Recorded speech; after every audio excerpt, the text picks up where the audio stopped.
What's good, YouTube? Swiftly here, back with another NBA 2K25 video, and in today's video I have another episode of Rare Builds for you guys. As you can see on your screen, in today's episode we are going to be creating a two-way stretch four dimer. So with that being said, let's jump right into the build. Now obviously you have to make this build at the power forward position if you want the stretch four dimer name, obviously, because that is the four.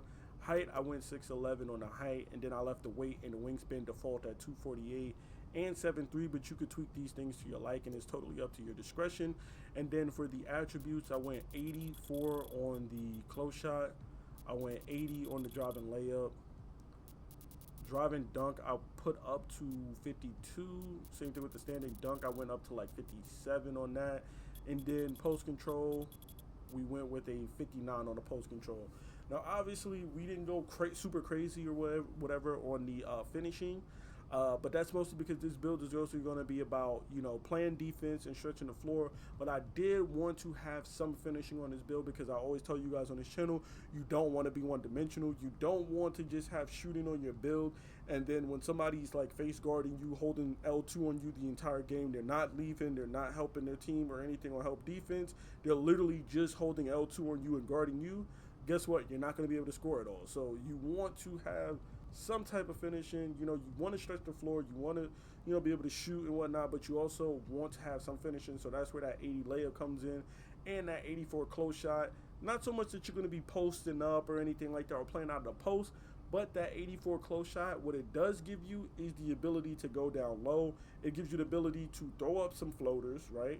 You got the close shot and the layup, right? And it gives you the ability to score in the paint. So if you need to, run a pick and roll, make a backdoor cut, even if you want to just, pump fake a couple times and then go up with something, you also have that option as well too. So that's the real reason why I say, I want to not have a one-dimensional build, and I want to put some close shot on the build as well too. Moving on to the shooting, we have an 80 on the midi and an 80 on the three ball as well. Just so that we can space the floor. You got an 80 mid-range, so you can knock down those shots as well too. Just overall decent shooting, enough for us to space the floor as a big.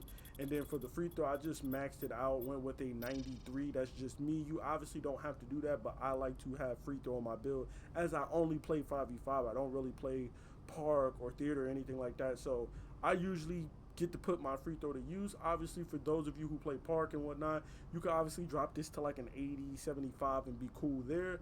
Use those points elsewhere. That's just what I like to do because I only play 5, so free throw is important to me. Then for the passing, I went with an 87 on the pass accuracy. We went with a 70 on the ball handle, and then we have a 55 with speed with ball. So 55 speed with ball is going to get you that Jokic dribble style. 70 ball handle, just so that you can unlock a lot of those pro dribbling animations, especially as a big. It goes a long way. Just that 70 ball handle itself goes a very long way. Now obviously if I back out, you can see that this build can get a 73 ball handle. I'm not really sure if there's other animations that you can get that's like, at 71, 72, 73. I know that there's other badges you can get. Like if you go 71, I think you do get bronze handles for days, and then if you can go to 73, you can actually get Hall of Fame strong handle on your build as well too. I'm just trying to budget it so I can get other things on the build, but if you really want that, you can go max this out at 73 and then just take something else away. If I was taking anything away, I would probably just go ahead and knock down that mid-range just a little bit, just because 80 mid-range, dropping that down doesn't take anything away. You're still going to have bronze Deadeye. You're still going to have silver set shot specialist. So it's not going to really take anything away from your build. You could drop your mid-range some down just so you could get that 73 ball handle if that's what you want. You will be having a higher level of strong handle, which was Hall of Fame. And you'll be able to get that bronze handles for days as well, which will go a long way. And then obviously we have that 87 pass accuracy, bronze bailout, versatile visionary, along with gold break starter and gold dimer. Then moving on to the defense, we do have 88 on the interior defense. We have a 71 on the perimeter defense, getting us that bronze challenger badge. 43 on the steal, which I did not touch. And then we have an 85 on the block, which is going to help get us paint patroller, along with that 88 interior defense. Going to help get us that gold off-ball pest with interior defense versus perimeter. And then we also have a 71 perimeter defense, which is not only going to get us bronze challenger, but it's going to bolster our shot contest because your shot contest is tied to your perimeter defense. So it's going to help you with actually getting those contests out there on the perimeter when you do step out and have to guard the pick and roll, or you're guarding, small forward, because there tends to be a lot of small forwards playing power forward. So, because a lot of people don't make power forwards, because then they also tend to get stuck at center position or whatever. So because of that, you might end up having to play or guard a small forward who will probably have a little bit more ball handle, will be more, perimeter centric. They'll be trying to, play on the wing versus being down low. So that 71 perimeter defense will come in handy, especially that bronze challenger, which you can always use a +1 on and make that silver challenger if you feel the need to do so. Then moving on to the rebounding for our O board, we do have a 67 on the O board, and then we do have a 92 on the defensive rebound, getting us gold rebound chaser and bronze box out Bs. And then moving on to our physicals, we're looking at a 73 on the speed.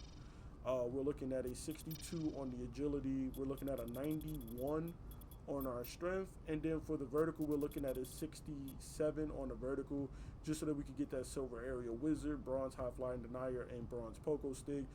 91 strength, getting us gold box out beast, brick wall, silver physical finisher, along with that gold post lockdown that we're going to get from that 88 interior defense as well as bronze immovable enforcer and silver strong handle.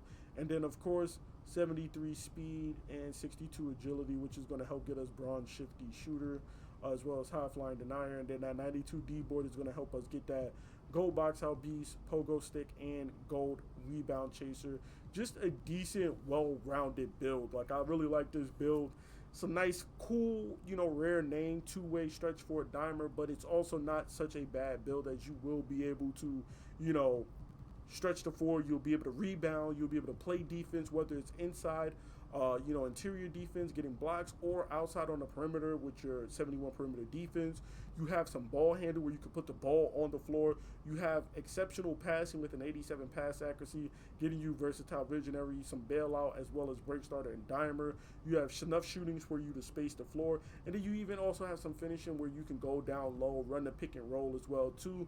So you can pick and roll, pick and fade.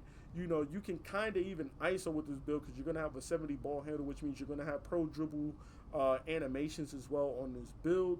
And you're also going to have, speed, agility, and strength, as well as a little vertical to go with your rebounding. With a 92 D board, you use a +1. You're looking at Hall of Fame rebound chaser as well too. And then of course, if you look, you have your +1. You could always, I said +1. You have your +5 plus your +1 from the season pass.